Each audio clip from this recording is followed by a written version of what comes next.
Hello everyone, मैं हूं अदील अहमद, आपकी खिदमत में हाज़िर हूं सी प्लस प्लस प्रोग्रामिंग के एक नए लेक्चर के साथ, लेक्चर नंबर 11, जिसमें हमने फंक्शन के अंदर जो है एरे का इस्तेमाल, स्ट्रक्चर का इस्तेमाल, one dimensional array, two dimensional array का इस्तेमाल, और उसके बाद स्ट्रक्चर को एज आ ऑब्जेक्ट जो है रिटर्न करवाने का मेथड जो है, तरीक़ाकार आज हम सीखेंगे।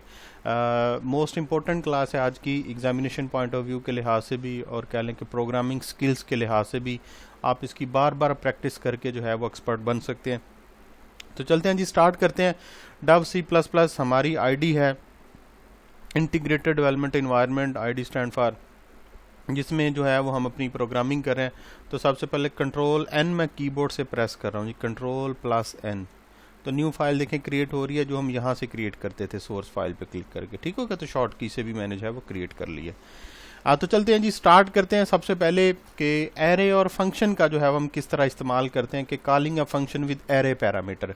फंक्शन के अंदर हमने एरे को जो है, हमने लास्ट जो वीडियो थी लेक्चर नंबर 10 जो था, सॉरी 9, उसमें मैंने आपको दिखाया था कि फंक्शन के अंदर वेरिएबल्स को मतलब एज अ पैरामीटर पास करवाते थे। अब जिस जगह पे वो वेरिएबल पास करवाते थे एज अ पैरामीटर, अब हमने एरे को जो है वो पास करवाना है। तो चलते हैं जी, विदाउट वेस्टिंग स्टार्ट करते हैं। हम अपनी सबसे पहले क्या करते हैं कि उसको शामिल करेंगे अपनी हेडर फाइल लाइब्रेरीज को। आयो स्ट्रीम हमारे पास है जी, सॉरी फॉर रॉन्ग स्पेलिंग, आयो स्ट्रीम आ गई जी हमारे पास।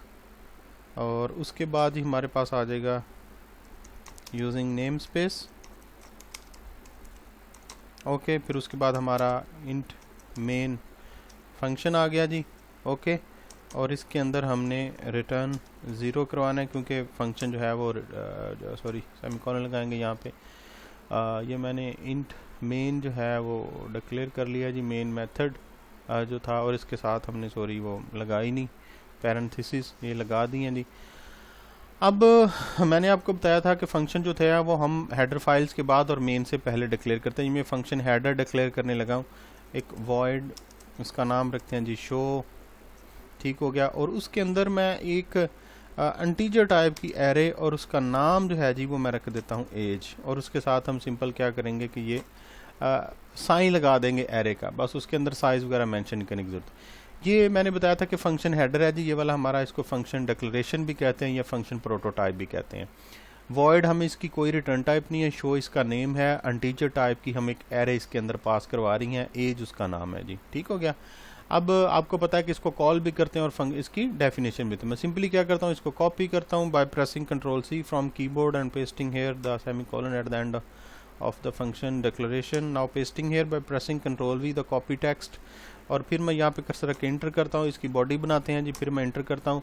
ये अब यहाँ से लेके ये फंक्शन की बॉडी आ गई, जो void show जो ऊपर हमने ये डिक्लेयर किया था, इसकी ये बॉडी आ गई, या इसकी डेफिनेशन इस फंक्शन की आ गई। इसके अंदर मैंने क्या करवाना है, तो सबसे पहले क्या करते हैं कि जब मैंने इसको एक पास करवानी है, मैंने यहाँ पे सिर्फ आउटपुट करवाना है उस एलिमेंट्स का। आउटपुट मैं किस तरह करवाऊंगा कि सिंपल मैं क्या करता हूँ कि यहाँ पे कह लें कि मैं सी आउट करवाता हूँ कि मैसेज प्रिंट करवाऊंगा कि elements of the array, array आप लिख के कॉलन लगा दें, उसके बाद लास्ट में हम यहाँ पे इंसर्शन ऑपरेटर गेयर, और मैं यहाँ पे हैंडल लगा देता हूँ जी, इंटर कर देते हैं। और यहाँ पे मैं एक लूप लगाऊंगा आउटपुट के लिए, क्योंकि वो उधर से जो एरे पास होगी उसके एलिमेंट्स को आउटपुट करवाने के लिए। तो मैं ऊपर जाके आपको सारा कोड समझा भी। इंटीजर टाइप का आई वेरिएबल मैं इसी के अंदर डिक्लेयर करता हूँ, इसको 0 साइन कर देते हैं। और मैंने जो लूप लगाना है उसके एलिमेंट जो एरे के रखने वो 5 रखने हैं, इसलिए जो है वो मैं कहता हूँ कि आई जो है वो लेस देन किसके रहे, 5 से, और फिर उसके बाद आई जो है उसमें इंक्रीमेंट डिक्रीमेंट लगा देंगे। ठीक है, इंटर करें। यहाँ पे इसकी लूप की अपनी बॉडी बना दी है जी मैंने। ठीक हो गया, और लूप की बॉडी के अंदर जो है जी यहाँ पे आप क्या कर देंगे, मैं सी आउट करवाता हूँ, जो मैंने एरे के एलिमेंट्स को जो है वो आउटपुट करवाना, जो उधर से हमारे पास जो है वो पास होगा। तो यहाँ पे सिंपली क्या करें, मैं सी आउट लगा के उसके बाद एरे का जो नेम होगा, एरे का नेम मैंने क्या रखा है इसके अंदर, वो कह लेंगे जो लूप का आपका वेरिएबल होगा ARR, जो ऊपर आपने ये देखें एज नाम रखा है, यहाँ पे मेंशन किया है। ठीक हो गया, तो इसी को जो है वो हम इस्तेमाल करेंगे, क्योंकि यहाँ पे भी क्या लिखा हुआ एज है, इसी के अंदर वैल्यू मिलेगी ना, तो यही जो है आप यहाँ पे लिखेंगे आउटपुट। ठीक हो गया, तो यहाँ पे आप कह लें कि लिखेंगे एज। ओके, उसके बाद यहाँ पे इंडेक्स नंबर किसे मेंशन होगा, आई से, और उसके बाद फिर इंसर्शन ऑपरेटर आप लगा देंगे एंड एल। ओके जी, यहाँ तक ये फंक्शन की डेफिनेशन को मैंने मुकम्मल। ये लूप सिर्फ जो है एरे के एलिमेंट्स को शो करवाने के लिए, ठीक हो गया। काम क्या कर रहे हैं, काम हम ये कर रहे हैं कि हम फंक्शन के अंदर एरे को एज अ पैरामीटर पास करवा रहे हैं। अब मुझे मेन के अंदर जाना है जहाँ पे हमने फंक्शन को कॉल करना है, तो यहाँ भी मुझे इंटीजर टाइप की एक एरे डिक्लेयर करने की नम उसका साइज में 5 रख देता हूँ, और उसी को जी मैं उसी वक्त 5 वैल्यू साइन करवा देता हूँ, एक 10 कोमा, फिर उसके बाद 20 कोमा 30 कोमा 40 कोमा 50, ये मैंने 5 वैल्यू जो है वो इसको साइन करवा दी, इनिशियलाइज करवा दी एरेज को। वैल्यू इनपुट भी करवा सकते हैं आप लूप के थ्रू, को मैंने आपको पहले बताया हुआ कि how gate input through loop. Array में जो एरे वाला चैप्टर था उसमें हमने लूप के थ्रू जो था वो इनपुट लिया था। अब यूज़र से समझ लें कि हमने जो है वो वैल्यू इनपुट करवा ली है। अब उस फंक्शन को मैंने क्या करना है जी, कॉल करना है। किस फंक्शन को कॉल करना है, हमारे पास शो के नाम से फंक्शन है। किस नाम से है, शो के नाम से हमारे पास फंक्शन है। उस फंक्शन को हमने क्या करना है, कॉल करना है। अब कॉल करने के लिए सिंपली क्या करेंगे कि हम इसके अंदर यहाँ पे उस फंक्शन को कॉल करेंगे SHOW, शो को मैंने कॉल किया, उसके बाद ही क्या लगा देंगे पैरेंथेसिस, और पैरेंथेसिस के अंदर हमने इस एरे का जो मैंने इंटीजर के अंदर पास करवाई है n। अगर आपको गाइस याद हो तो लेक्चर नंबर 10 में मैंने आपको बताया था कि जो वेरिएबल आप यहाँ पे डिक्लेयर करते हैं, वेरिएबल आपने देखा होगा कि यहाँ पे फॉर एग्जांपल s डिक्लेयर किया तो s को उसके अंदर पास करवा देते थे। यहाँ पे मैंने क्या लगा दिया, इसके बाद सेमीकोलन लगा दिया। तो ये है फंक्शन कॉल। फंक्शन कॉल करके ये इंटीजर टाइप की n वेरिएबल था, उसका सिर्फ नाम पास करवा रहा हूँ, इंडेक्स नंबर, क्योंकि जब हम किसी एरे को फंक्शन की बॉडी के अंदर पास करवाते हैं तो उसका रेफरेंस कह लें कि फर्स्ट इंडेक्स नंबर जो है वो पास होता है। अब समझ लें कि जब ये पास होगा तो इंडेक्स n का जो एरे है हमारे पास n के नाम से, उसका फर्स्ट इंडेक्स i जो है वो पास होगा इस एरे के पास। उसके बाद वो जो है आगे कह लें कि i को मिल जाएगा, फिर जब उसमें इंक्रीमेंट होता जाएगा तो उसके नेक्स्ट एलिमेंट जो है वो हम इसको एक्सेस करते रहेंगे। ठीक हो गया जी।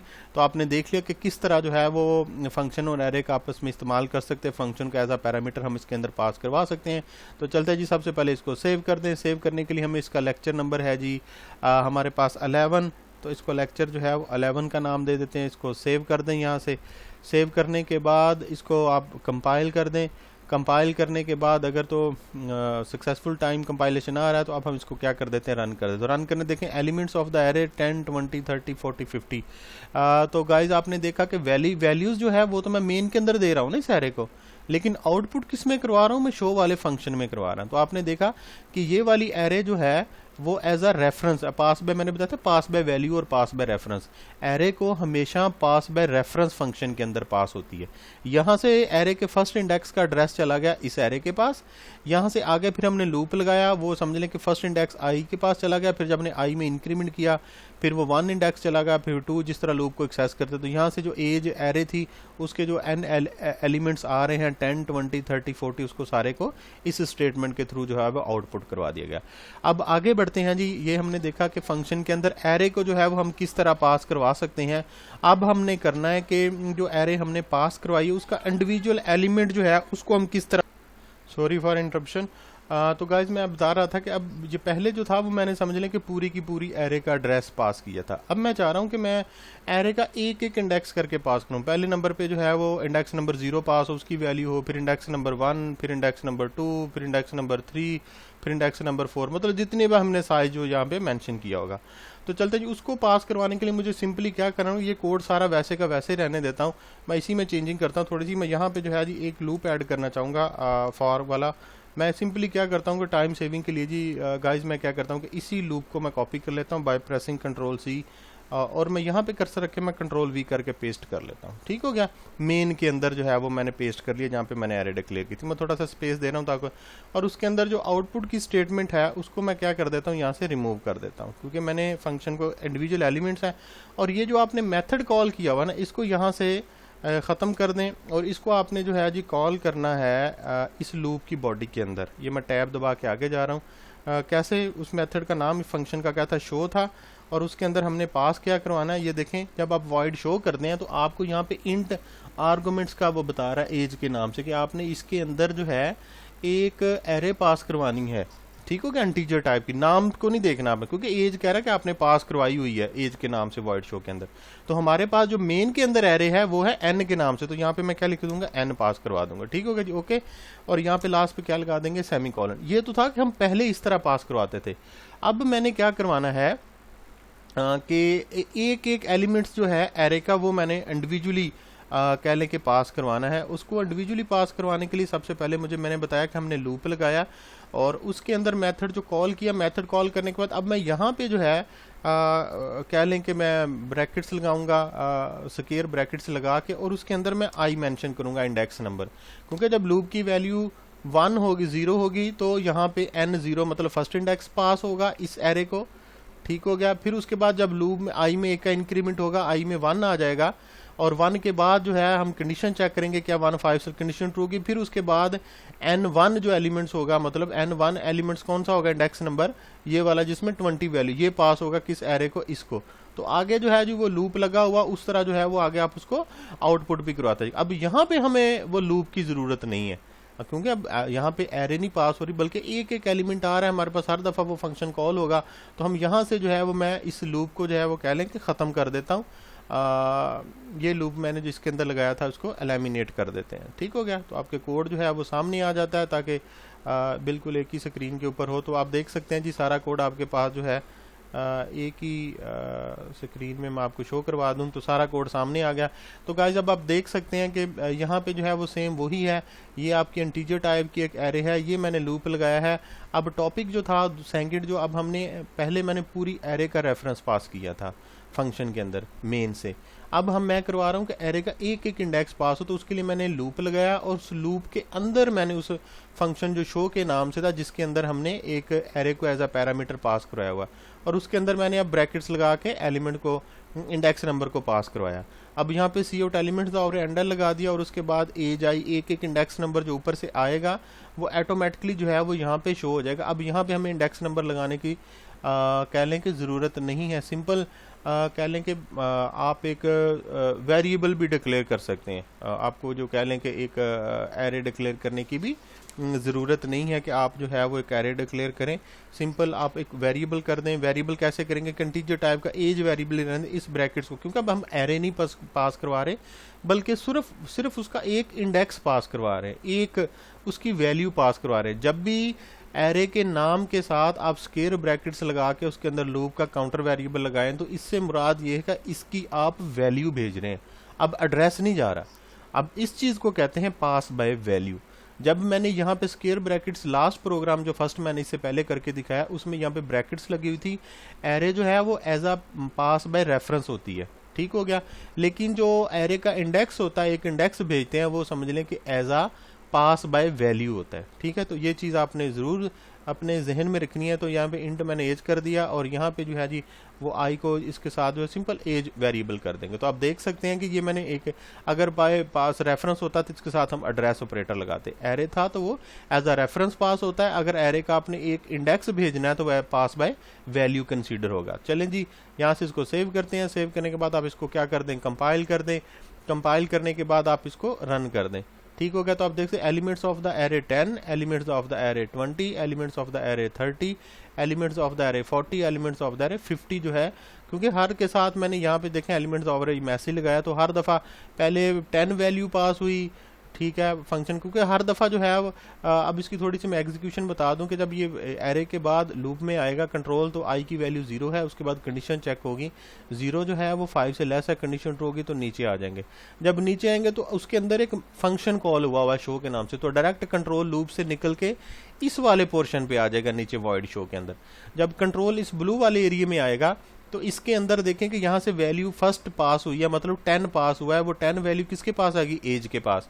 तो सी आउट पहले क्या होगा, elements of the array, new line आ जाएगी, फिर सी आउट एज, एज के अंदर क्या पड़ा हुआ 10, 10 स्क्रीन पे प्रिंट होगा, एंडल होगा, फिर उसके बाद कंट्रोल वापस जहाँ पे कॉल हुआ था यहाँ पे जाएगा, उसके बाद फिर दोबारा आई में 1 का इंक्रीमेंट होगा, आई की पहले वैल्यू 0 थी, अब हो जाएगी 1, 1 के बाद दोबारा कंडीशन चेक होगी, क्या आई जो है वो 5 से लेस है, यस, कंडीशन ट्रू होगी, तो फिर उसके बाद यही वाला फंक्शन कॉल होगा शो।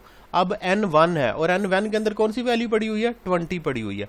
अब ये 20 वैल्यू जो यहाँ से जो है इसके थ्रू शो मेथड के कह लें कि उसके अंदर जो हमने वैल्यू पास की हुई है वो 20 इस एज को रिसीव होगा, और इस कंट्रोल जो है डायरेक्टली इस जगह पे आ गया, और एज के अंदर वैल्यू कौन सी होगी, 20 आ गई। सी आउट सबसे पहले होगा एलिमेंट्स ऑफ द एरे, फिर उसके बाद सी आउट एज के अंदर 20 पड़ा हुआ, 20 प्रिंट होगा, फिर एंडर, फिर उसके बाद कंट्रोल आई के ऊपर जाएगा। अब आई में एक का इंक्रीमेंट होगा, आई की वैल्यू हो जाएगी 2, 2 के बाद फिर कंडीशन चेक होगी, क्या 2 लेस देन है 5 से, yes 2 is less from 5, condition true होगी। फिर हम नीचे आ जाएंगे, नीचे आए तो फिर लूप की बॉडी में आए तो फिर शो के नाम के फंक्शन जो है वो कॉल हो रहा है। तो अब इंडेक्स नंबर क्या 2 है, इंडेक्स नंबर 2 पे कौन सी वैल्यू पड़ी हुई है जी, 30 पड़ा हुआ है। ये 30 जो है वो किसको पास होगा, इस एज फंक्शन की डेफिनेशन शो के अंदर 30 इसके अंदर आ गया। अब ये वाला ब्लॉक जो है जी एग्जीक्यूट हो जाएगा, और इसके अंदर एलिमेंट्स ऑफ द शो होगा, और एज में जो 30 वैल्यू वो प्रिंट होगी। इस तरह फिर आई में एक और इंक्रीमेंट होगा, तो आई की वैल्यू 3 हो जाएगी, वहाँ पे 40 पड़ा हुआ, फिर एक का इंक्रीमेंट होगा 4 हो जाएगा, 4 पे 50 पड़ा हुआ है। जब 5 हो जाए तो लूप टर्मिनेट हो जाएगा, तो आपका हमारा प्रोग्राम पूरा जो है वो कह लें कि स्टॉप हो जाएगा। तो गाइस हमने देखा कि किस तरह जो है वो एरे का इंडिविजुअल एलिमेंट जो है वो पास करवा सकते हैं। अब हम देखेंगे passing 2 dimensional array to a function, कि 2 डायमेंशनल एरे को हम फंक्शन में किस तरह जो है वो पास करवा सकते हैं एज अ पैरामीटर। तो गाइस जो हमने ये जो मैंने इससे सेकंड लास्ट प्रोग्राम करवाया था, जो सबसे पहला था, सेम उसी तरह हमें करना क्या पड़ेगा कि 2 टाइम ब्रैकेट जो है वो प्लेस करनी पड़ेंगी ऊपर उसके, जिसमें हमें ये चीज़ मेंशन करनी पड़ेगी कि आप कितने एलिमेंट्स का जो है, अगर आप ये लगाते हैं ना, मैं दिखाऊं खाली, पहले देखें कि जब मैंने सिंगल लगाई थी तो वहाँ पे एरर जनरेट किया था उसने, ठीक हो गया। अब मैं 2 टाइम लगा रहा हूँ, तो मैं अब इसको करके देखता हूँ क्या ये एरर आता है या नहीं आता, ठीक हो गया। तो मैं इसको भी थोड़ा सा क्लियर कर लेता हूँ ताकि सारा कोड दोबारा करूँ, ताकि आपको इतना कोड जो है वो कम्प्लेक्स ना लगे। तो गाइस यहाँ तक जो सिर्फ ये है, इसका भी, इसके अंदर भी जो कोड लिखा हुआ मैं इसको भी रिमूव कर देता हूँ। अब यहाँ का अगर आप समझें तो ये हमारी हेडर फाइल्स हैं, और यहाँ पे मैंने क्या किया कि एक फंक्शन डिक्लेयर किया शो के नाम से, और उसमें मैंने 2 dimensional array as a parameter pass करवा रहा हूँ इंटीजर टाइप की। ओके, ये हमारा मेन मेथड है, इसमें मैंने कुछ नहीं लिखा। ये उस फंक्शन के ऊपर मैंने शो डिक्लेयर किया, उसकी बॉडी है, उसकी डिक्लेरेशन है। इसके अंदर भी मैंने एक एरे पास करवा रहा हूँ एज अ पैरामीटर। जाहिर सी बात है, जिस तरह का डिक्लेरेशन होगी उसी तरह की सेम एज इट हम उसकी फंक्शन की बॉडी जो है वो हम डिफाइन करेंगे, उसकी डेफिनेशन डिफाइन करेंगे। तो यहाँ तक क्लियर हो गया। अब हम आगे बढ़ते हैं कि हमने मेन के अंदर क्या करना है कि एक 2 डायमेंशनल एरे डिक्लेयर करनी है, जिस तरह हमने पहले की थी। तो यहाँ जी मैं इंटीजर टाइप की क्यों डिक्लेयर करेंगे, क्योंकि हमने पास करवानी है फंक्शन को, और उस फंक्शन के अंदर ही इंटीजर टाइप की एरे पास है। तो इस चीज़ को आपने जहन में रखना है कि जिस टाइप का पैरामीटर आपने फंक्शन के अंदर लिखा हुआ है, उसी टाइप का पैरामीटर आप उस फंक्शन को कॉल करते वक्त सप्लाई करेंगे, ठीक हो गया। मतलब जब हम शो लिखेंगे तो इसके अंदर भी मुझे इंटीजर टाइप की एरे ही पास करवानी पड़ेगी, डाटा टाइप जो है वो आप सेम रखेंगे। तो चलते हैं जी, यहाँ पे मैं इंटीजर टाइप की एक एरे डिक्लेयर करता हूँ नम के नाम से, और उसके बाद जी उसके 2 पैरामीटर मैंने यहाँ पे जो है मेंशन कर दिए। और अब आपने मैं करना क्या है कि यहाँ पे जो तो मैंने 2 एरे डिक्लेयर कर दी है, इसको अब हमने क्या करवाना है, वैल्यू भी साइन करवानी। अब इसकी जो मैं साइज रखता हूँ 3 रोज और 2 कॉलम्स की जो है वो मैं डिक्लेयर कर लेता हूँ, ठीक है, या 3 की कर लें या 2 की, जैसे आपको मुनासिब लगता है, ठीक हो गया। तो ये मैंने क्या किया, सॉरी यहाँ पे साइज़ नहीं मेंशन करना था, ये साइज़ मैं बाद में किसी मकसद के लिए छोड़ा हुआ है। यहाँ पे मेन के अंदर हम डिक्लेयर कर रहे थे 3 रोज़ और 2 कॉलम्स की एरे जो है वो मैंने पास करवा दी इसके अंदर, ठीक है जी। ये मैंने नम के अंदर डिक्लेयर कर दी। अब नीचे हम एक लूप लगाएंगे। लूप किस लिए लगाएंगे, ताकि इसके अंदर जो वैल्यू हैं वो क्या हो सके, इनपुट करवाने के लिए। इनपुट करवाने के लिए मैं लूप लगाऊंगा जी फार, पहले फार लूप लगा दिया, और इसके अंदर मैं इंटीजर टाइप के एक आई वेरिएबल दूंगा और इसको 0 साइन करवा दूंगा। फिर उसके बाद आई जो है वो किससे लेस देन रहे, फर्स्ट रोज के लिए। फर्स्ट इस पहला लूप हमेशा रोज के लिए होता है, लेकिन जब नेस्टेड लूप आप इस्तेमाल करेंगे तो कहाँ तक किससे लेस रहेगा, 3 से लेस रहेगा। लेस क्यों रहेगा, क्योंकि हम स्टार्ट करें 0 से, फिर उसके बाद सेमीकोलन आ जाएगा, फिर उसके बाद आप क्या कर दें, i++ कर दें। एक लूप हो गया हमारा। इस लूप के बाद फॉरन सेकंड नेस्टेड लूप जो है वो हम लगाएंगे। उसके बाद नेस्टेड लूप के बाद फिर हम फॉर उसी तरह लगाएंगे कि मैं इंटीजर टाइप का एक और वेरिएबल जे के नाम से डिक्लेयर करता हूँ और उसको मैं 0 साइन कर देता हूँ। फिर उसके बाद लिखेंगे कि जे लेस देन है। मैंने बताया कि सैंकिड जो लूप होता है नेस्टेड वो कॉलम्स के लिए होता है, तो कॉलम्स कितने हैं, 2 है, तो जे किससे लेस देन रहेगा, 2 से लेस देन रहेगा। ये भी आप माइंड में रखें कि जितनी वैल्यू होगी उसे आपने लेस ही रखना है, क्योंकि 0 से स्टार्ट हो रहा है तो उसके लेवल करेंगे तो एक इंडेक्स एक्स्ट्रा हो जाएगा, फिर एरे बाउंड लिमिट का एरर आएगा। तो जे जो है उसमें यहाँ पे हम क्या करवा देंगे, इंक्रीमेंट करवा देंगे। अब जो है जी हम लूप की बॉडी बनाएंगे, यहाँ पे इंटर करेंगे यहाँ पे। अब इस लूप बॉडी के अंदर क्या करवाएंगे, हमने इस एरे के अंदर जी वैल्यू इनपुट करवानी है। तो सिंपल क्या करेंगे जी, सबसे पहले हम सी इन लगाएंगे, सी इन लगा के आगे एक्सट्रैक्शन ऑपरेटर, और इसके अंदर उस एरे का नेम आ जाएगा। सॉरी हमने क्या कर लें, एरे लगानी थी। और इसके अंदर आप क्या करेंगे, फर्स्ट के अंदर जो है वो आई मेंशन करेंगे जिस तरह लूप की तरतीब, और दूसरे के अंदर हम जे मेंशन कर देंगे। ठीक हो गया जी। और लास्ट में मैंने क्या लगा दिया, सेमीकोलन लगा दिया। तो लूप में वैल्यू किस तरह इनपुट करवाते हैं डबल 2 डायमेंशनल में, ये हमने जो एरे वाला लेक्चर कवर किया तो उसमें मैंने बताया था कि लूप किस तरह काम करता है, कि पहले आउटर की कंडीशन ट्रू होती है, फिर हम इनर में आते हैं, आउटर की एक कंडीशन और इनर लूप जो है वो कम्प्लीटली तौर पे कह लें कि एग्जीक्यूट होता है। तो उसमें अगर आप देखना चाहते हैं, इसको समझना चाहते हैं कि लूप किस तरह जो है वो next of lecture number I think 7 या 8 देख सकते हैं, 8 सॉरी लेक्चर नंबर 8 देख सकते हैं, जिसमें एरे के मतलब 7-8 में मैंने क्लियरली बताया हुआ है। अच्छा, उसके बाद जो है कह लें कि ये वैल्यू इनपुट होगी। अब मैंने क्या करवाना है कि इसको फंक्शन के अंदर हमने पास करवाना है। उस फंक्शन को किस तरह जो है वो हम पास करवाएंगे, उस फंक्शन का नेम क्या है जी, उस फंक्शन का नाम जो हमने रखा हुआ है वो शो के नाम से है, जो फंक्शन हम कॉल कर रहे हैं। तो उस फंक्शन की बॉडी के अंदर हम इस एरे को जो है वो पास करवा देंगे। पास किस तरह करवाएंगे, जिस तरह हम सिंगल एरे पास करवाते थे, सिर्फ नाम पास करवाएंगे, क्योंकि एरे जो है वो मैंने बताया था as a pass by reference होती है, सिर्फ उसका नाम पास करवा देते हैं। तो लूप से बाहर जो है जी मैं क्या करूँगा, उसका नाम क्या है, फंक्शन का शो नाम है, क्योंकि ये देखें हमने शो लिखा हुआ है यहाँ पे, शो वाला। तो इसके अंदर 2 डायमेंशनल एरे पास करवाए थे, 2 डायमेंशनल एरे हमें पास करवानी। शो मैंने लिखा, लिखने के बाद लास्ट में मैंने सेमीकोलन लगा। जब मैं इसके अंदर कर्सर रखूँगा, कर्सर सॉरी यहाँ पे शो डब्ल्यू भी लगाएं। लिखने के बाद यहाँ पे मुझे देखें वो बता रहा है कि वॉइड शो इंट एज, मतलब आप जो है वो कह रहे हैं कि इसके अंदर एक इंटीजर टाइप का जो है वो एज एरे जो है वो आपको पास करवानी पड़ेगी। मैंने यहाँ पे नम के नाम से एरे मेन में डिक्लेयर किया। आपने इस नाम को नहीं देखना एज को, आपने वो देखना है जो आपके करंट स्कोप के अंदर आपने जो सप्लाई करनी है। तो ये सप्लाई मैंने नम डिक्लेयर की हुई है, तो यहाँ से नम मैं इसको पास करूँगा। ठीक हो गया। और ये किसके पास आ जाएगी, इसके पास इसका आउटपुट आएगा। अब यहाँ पे सिर्फ मैं इनपुट करवा रहा हूँ, आगे मैंने क्या करवाना है, आउटपुट करवाना। तो सिंपल क्या करता हूँ, टाइम सेविंग के लिए मैं इसी लूप को कॉपी कर लेता हूँ, बाय प्रेसिंग कंट्रोल सी मैंने कॉपी कर लिया, और नीचे जहाँ पे फंक्शन की डेफिनेशन मैंने कंट्रोल वी करके पास कर लिया। ठीक हो गया। और यहाँ पे सी इन है, मैं यहाँ पे क्या कर देता हूँ, सी आउट कर देता हूँ, सी आउट कर देता हूँ। और उसके बाद इंसर्शन ऑपरेटर्स भी बदले होंगे, और उसके बाद लास्ट में फिर मुझे इंसर्शन ऑपरेटर लगा के यहाँ पे मुझे एंडर लगाना होगा। ठीक हो गया, ताकि लूप की जो वैल्यू है वो साथ साथ आउटपुट भी होती रहे। ठीक है, तो यहाँ से क्या कर दें, इसको सेव कर दें। सेव करने के बाद इसको आप क्या कर दें, रन कर दें। रन करने के बाद देखें वो एरर दे रहा है। एरर किस तरह दे रहा है कि declaration of as as multi dimensional array must have bounds for all dimensional except the first. वो कह रहा है जी आप क्या करें कि पहले को खाली छोड़ सकते हैं।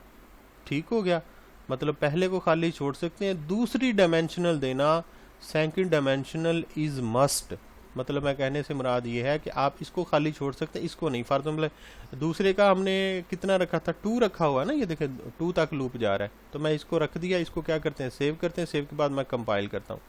तो फिर वो कह रहा है कि num was not declare in this scope. वो कह रहा है कि num was not declare in, क्योंकि यहाँ पे जी नम जो एरे थी जो मैंने पास करवाई थी, क्योंकि हमने लूप ऊपर वाला कॉपी कर लिया ना, तो वही नम ही पास हो गया। यहाँ पे जो नाउन एरे है वो है एज के नाम से।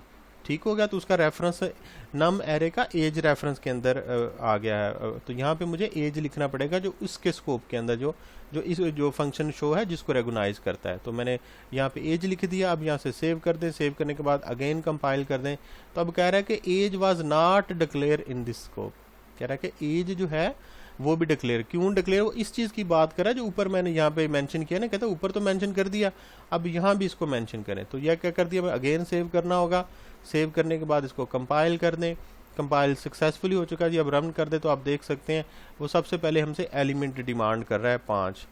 मैंने इसको 10 दे दिया, फिर इंटर किया, फिर 20 इंटर, फिर उसके बाद 30 इंटर, फिर 4 इंटर, फिर 5, फिर इंटर, फिर 6, फिर इंटर, फिर 7, फिर इंटर। तो आप देख सकते हैं कि उसने वही वैल्यू जो है वो मुझे आउटपुट दिखा दी है। अच्छा गाइस, मैं एक बात आपको बताना भूल गया। आपने गौर किया कि जब मैंने इसको दोनों को खाली छोड़ा तो एरर आ रहा था, लेकिन कहते सेकंड डिमेंशनल लाजमी तौर पे मेंशन कर दें कि कॉलम कितने होने चाहिए। ठीक हो गया। तो यहाँ पे जो है आप दोनों भी दे सकते हैं। मैंने दोनों दे दे तो वेल एंड गुड के 3 रोज 2 कॉलम, 3 रो 2 कॉलम, खाली नहीं आप डबल डिमेंशनल। और जिस तरह हम सिंगल डिमेंशनल फर्स्ट जो प्रोग्राम किया उसमें मैंने इनको खाली छोड़ दिया। तो आपने देखा कि किस तरह जी 2 डिमेंशनल एरे को फंक्शन में एज आ पैरामीटर हम पास करवा सकते हैं। इसको सेव कर दें। अब भी मैं आपको दिखाऊंगा कि कोई एरर नहीं आएगा, क्योंकि मैंने दोनों डायमेंशन जो है वो स्पेसिफाई कर दिया। वैल्यू हमसे डिमांड करा, जब हम वैल्यू देंगे उसके बाद हमें इसका आउटपुट मिल जाएगा। तो गाइस ये देखा आपने कि फर्स्ट मैंने आपको दिखाया कि 1 डायमेंशनल एरे को किस तरह फंक्शन के अंदर पैरामीटर पास करवा दें। दूसरे नंबर पे मैंने एरे का एक इंडिविजुअल एलिमेंट आपको पास करवा के दिखाया।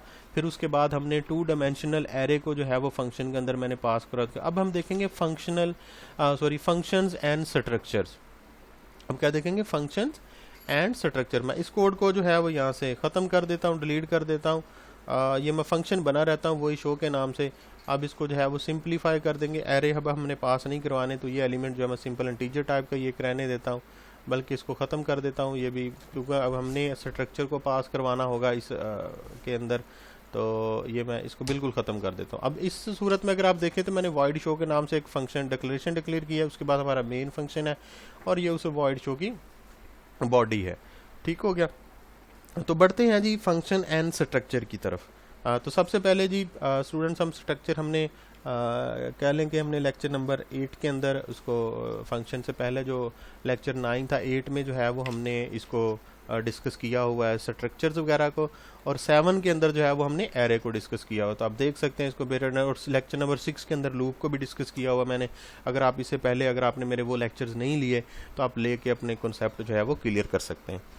तो चलते हैं जी अब structure passing structure by value को देखते हैं कि दो तरह से स्ट्रक्चर को हम पास करवा सकते हैं। बाय वैल्यू मतलब पास बाय वैल्यू भी स्ट्रक्चर हो सकता है, और स्ट्रक्चर को एज अ रेफरेंस के तौर पे भी हम पास करवा सकते हैं।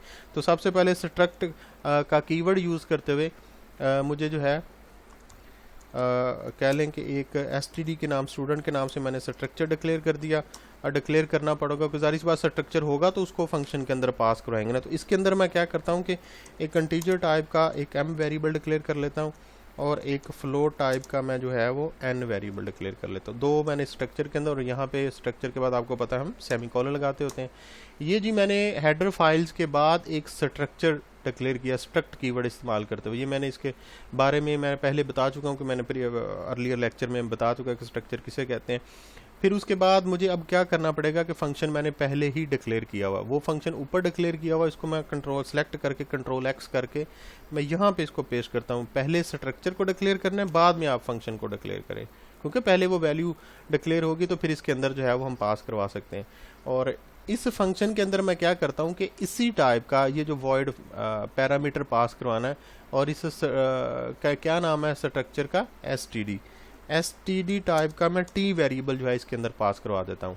तो स्टूडेंट्स मैंने क्या किया है कि स्ट्रक्चर एक मेरे पास एक यूज़र डिफाइंड डाटा टाइप बन चुकी थी, उस data type student data type का मैंने एक टी वेरिएबल, जिस तरह इंट एम वेरिएबल है इसी तरह स्टूडेंट टाइप का टी वेरिएबल मैंने as a parameter show function के अंदर पास करवा दिया। ओके, जब यहाँ पे मैंने पास किया तो जाहिर सी बात है फंक्शन की डेफिनेशन के अंदर भी मुझे एज उसी तरह लिखना पड़ेगा। मैंने टी लिख दिया, एसटीडी स्टूडेंट टी इसके अंदर मैंने मेंशन कर दिया।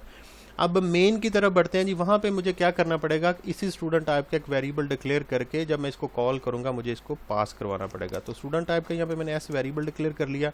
अब मैं इसको वैल्यू साइन करवाऊँगा। किस तरह करवाऊँगा कि यहाँ पे लिखूँगा एस डॉट, तो पहला वेरिएबल एम है जी इंटीजर टाइप का, इसको मैं वैल्यू दे देता हूँ जी 800 सेमीकोलन। फिर उसके बाद एस डॉट दूसरा वेरिएबल फ्लोट टाइप का था, इसको जी मैं वेरिएबल दे देता हूँ कि 900.0। मैंने इसको ये वैल्यू दे दी। यहाँ पे हमने एन के बाद असाइनमेंट ऑपरेटर नहीं लगाया। ठीक है, तो ये मैंने क्या किया कि डॉट रेफरेंस ऑपरेटर के थ्रू जो हमारा स्ट्रक्चर था स्टूडेंट के नाम से std मैंने उसका नाम रखा, उसके टाइप का मैंने एक s ऑब्जेक्ट डिक्लेयर किया, वेरिएबल डिक्लेयर किया। उस वेरिएबल के थ्रू जो मुझे दो वेरिएबल मिले थे, कॉपी मिली थी, उन दोनों को मैंने वैल्यू असाइन करवा दी। जब दोनों को वैल्यू असाइन करवा दी है, अब मैंने क्या करवाना है कि उसको पास करवा देना है किसके अंदर, उस शो फंक्शन को मैंने कॉल करना है। कौन से शो फंक्शन को? ये वाला जो हमने ऊपर डिक्लेयर किया हुआ है, शो फंक्शन को मैंने कॉल किया और इसके अंदर जो मुझे एक एज आ क्या कह लें कि स्ट्रक्चर को हमने एज आ पैरामीटर पास करा। जब मैं उसको कॉल करूंगा तो मुझे उसको कॉल करने के लिए आप देख सकते हैं कि मुझे यहाँ पे एज आ पैरामीटर कह लें कि वो पास करवाना पड़ेगा एक, जबकि वो सेव नहीं किया था इसलिए मुझे एरे का वो साइन दे रहा था।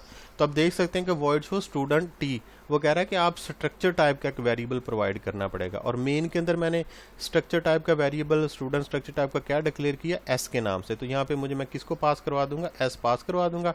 और लास्ट पे हम क्या लगा देंगे यहाँ पे जी, सेमीकोलन लगा देंगे।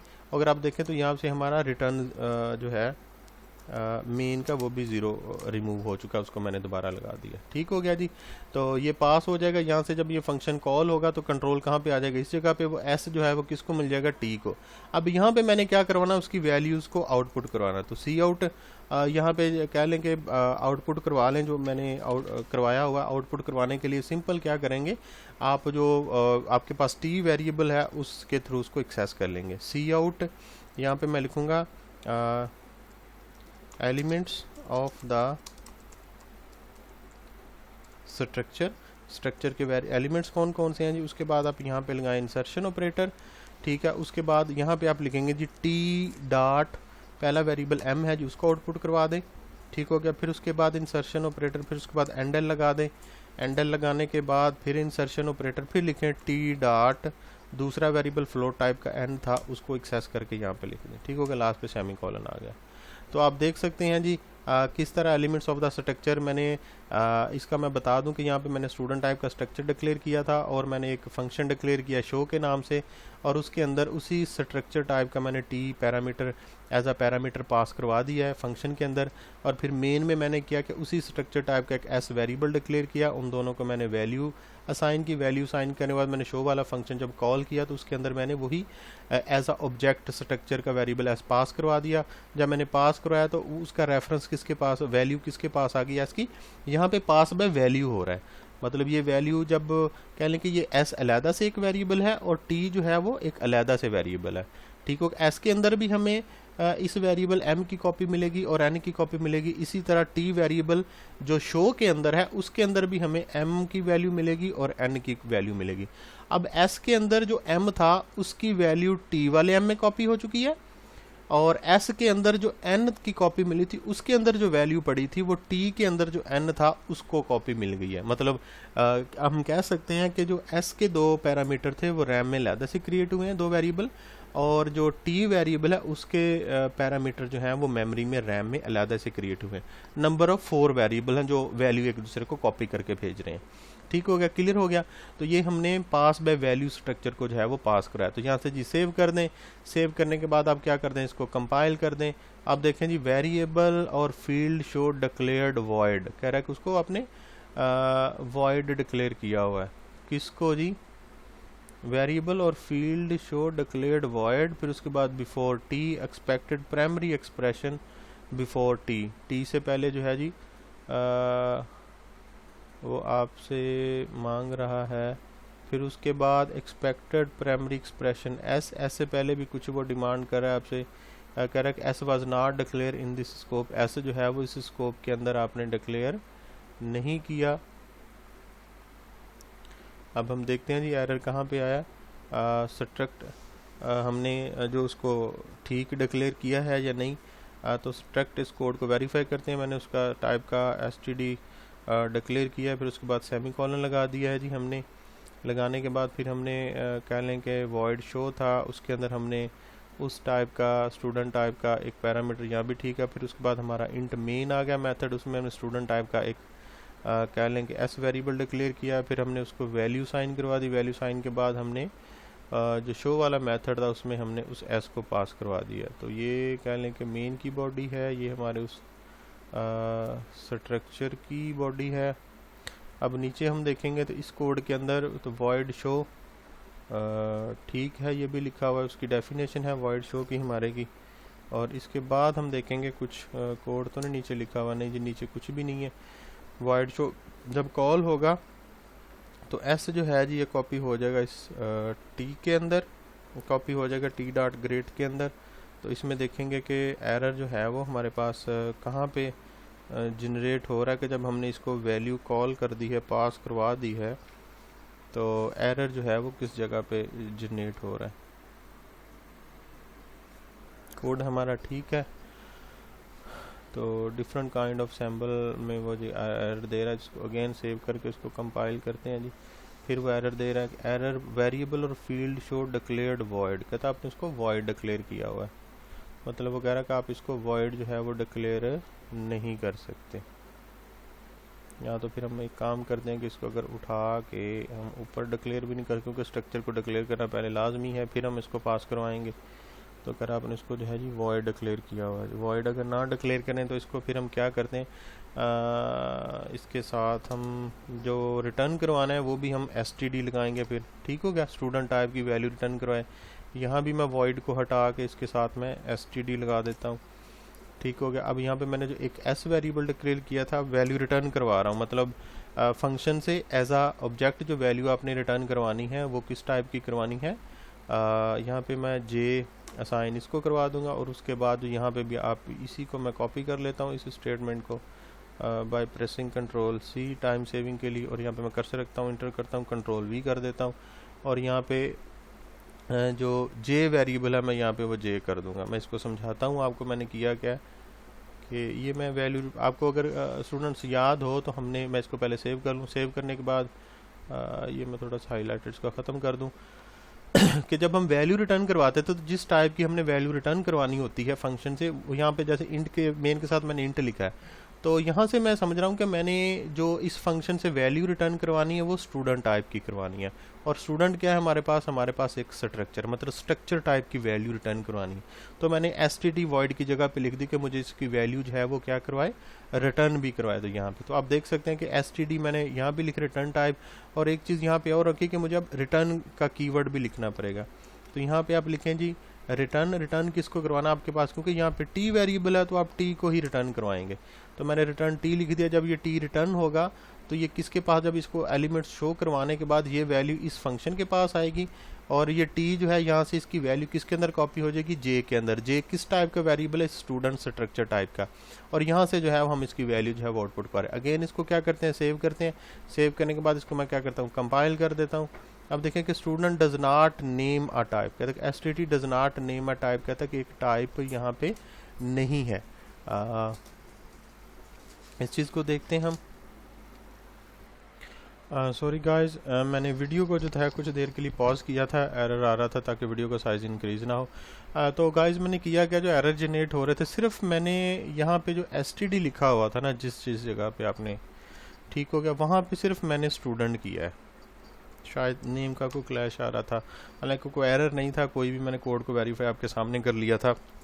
तो मैंने जिस जगह पे std लिखा, यहाँ भी स्ट्रक्चर का नाम मैंने स्टूडेंट कर दिया है, उसकी रिटर्न टाइप भी मैंने स्टूडेंट कर दिया, और उसके अंदर जो पैरामीटर पास स्टूडेंट, मतलब जब आप स्ट्रक्चर का नाम ही स्टूडेंट रख देंगे तो फिर हर जगह जिस जगह पे आपने std लिखा था वहाँ पे आप सिंपल क्या कर देंगे, स्टूडेंट कर देंगे। आप देख सकते हैं कि मैंने किस तरह जो है वो std की जगह पे जो है ये जो मैंने चेंजिंग की है मैं आपको हाईलाइट करके दिखा रहा हूँ। सिर्फ आपने नेम चेंज करना है, मैंने भी यहाँ पे नेम चेंज किया है, बाकी सेम जो है वो कोड वही है। तो आप चेंजिंग करके इसको ट्राई कर सकते हैं।